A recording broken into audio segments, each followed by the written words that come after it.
कभी किसी किसान के खेत में अचानक आई बाढ़ ने उसकी साल भर की मेहनत बहा दी, तो कभी तपती लू ने किसी मजदूर की जिंदगी छीन ली। कभी कोई किसान सूखे के कारण अपनी फसल नहीं काट पाया, तो किसी बच्चे ने तूफान में अपना घर खो दिया। ऐसे लाखों चेहरे और कहानियां अब दुनिया के हर कोने में एक जैसी लगने लगी है, क्योंकि जलवायु संकट अब सीमाओं का नहीं, इंसानियत का मसला बन चुका है। आपको बता दें कि 1995 से 2024 तक चरम मौसम की घटनाओं का निशाना बना रहा। ब्राजील के बेलेम में आयोजित COP 30 सम्मेलन में जारी जर्मन वॉच की रिपोर्ट क्लाइमेट रिस्क इंडेक्स 2026 ने एक बार फिर दिखाया कि जलवायु संकट अब सीमाओं से परे एक वैश्विक मानवीय चुनौती बन चुका है। बता दें कि भारत उन देशों में शामिल रहा जिन्हें इन घटनाओं ने सबसे ज्यादा झकझोरा। रिपोर्ट के मुताबिक भारत इस अवधि में दुनिया के 10 सबसे अधिक प्रभावित देशों में 9वें स्थान पर रहा। भारत को बाढ़, चक्रवात, लू और सूखे जैसी आपदाओं ने बार बार प्रभावित किया और अब चरम मौसम देश के कई हिस्सों में एक स्थायी संकट बन चुका। नवंबर महीने में क्यों पड़ने लगी इतनी ठंड? नवंबर के मध्य में ही सर्दी का मौसम रिकॉर्ड तोड़ रहा है। आमतौर पर महीने के अंत में ऐसा मौसम देखने को मिलता है। देश के कई हिस्सों में इस बार नवंबर का पहला पखवाड़ा सामान्य से काफी ठंडा रहा। उत्तरी मैदानी इलाकों से लेकर मध्य भारत और महाराष्ट्र तक लगातार लगभग हर दिन न्यूनतम तापमान सामान्य से नीचे रिकॉर्ड हुआ। IMD वैज्ञानिक इस ट्रेंड को क्लाइमेटोलॉजिकल तौर पर असामान्य लेकिन वर्ष दर वर्ष बदलाव की सीमा में बता रहे हैं।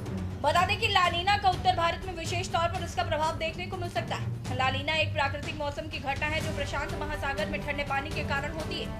यह एल नीनो के विपरीत है। जब लानीना आता है तो भारत के उत्तर और मध्य भागों में ठंड बढ़ती है। ऐसे में उत्तर भारत में नवंबर दिसंबर के महीने में अधिक पाला पड़ने और शीतलहरों का कारण बनता है। आपको बता दें कि ब्राजील के बेलम में आयोजित COP 30 सम्मेलन ने जलवायु परिवर्तन पर विकसित देशों की गहरी संवेदनशीलता को उजागर किया है।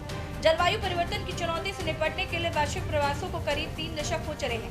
इस कड़ी में संयुक्त राष्ट्र की पहल पर आयोजित होने वाले COP सम्मेलन अपनी भूमिका पर खरे नहीं उतर पा रहे। ये वार्षिक सम्मेलन विरोधाभासों का मंच बनकर रह गए। ऐतिहासिक रूप से दुनिया के सबसे बड़े प्रदूषक रहे विकसित देश स्थितियों को सुधारने के लिए शेष विश्व से अपेक्षाएं तो बहुत कर रहे हैं, लेकिन उन अपेक्षाओं की पूर्ति के लिए आवश्यक संसाधन उपलब्ध कराने की तत्परता नहीं दिखा रहे।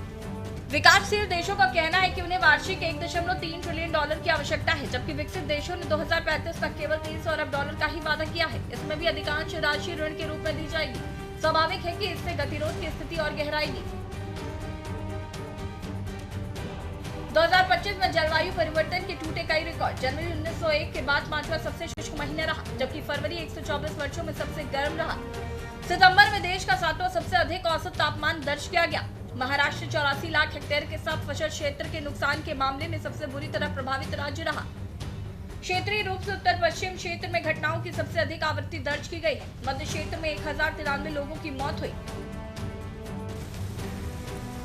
जाहिर तौर पर देश में जलवायु संकट गहराया और 2025 में 99% दिन किसी न किसी चरम मौसमी घटना की चपेट में रहे। देश ने लू, शीतलहर, बिजली, तूफान, भारी बारिश, बाढ़ और भूस्खलन जैसी घटनाओं का सामना किया।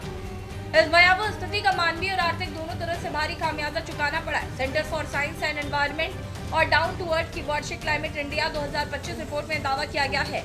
आपको बता दें कि रिपोर्ट के मुताबिक इन 9 महीनों में चरम मौसमी घटनाओं को 4064 लोगों की जान ली है, जो पिछले 4 वर्षों की तुलना में 48% की वृद्धि है। कृषि क्षेत्र सबसे ज्यादा प्रभावित हुआ, जिसमें 9.47 मिलियन हेक्टेयर फसल क्षेत्र प्रभावित हुआ है, जो 4 वर्षों में 400% की भारी वृद्धि को दर्शाता है।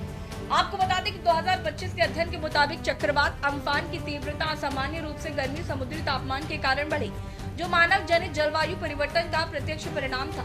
साथ ही भारत में हीट वेव व अधिक लंबी और घातक होती जा रही है, जिनका असर न केवल स्वास्थ्य बल्कि कृषि, जल संसाधन और बिजली आपूर्ति तक महसूस किया जा रहा है। IPCC के अनुसार औसत और चरम दोनों तरह की गर्मी हर महाद्वीप पर बढ़ रही है। वैज्ञानिकों का कहना है कि अब दुनिया में होने वाली हर हीट वेव में मानवीय गतिविधियों की भूमिका अनिवार्य रूप से जुड़ी हुई है। स्पेशल डेस्क के न्यूज़ इंडिया।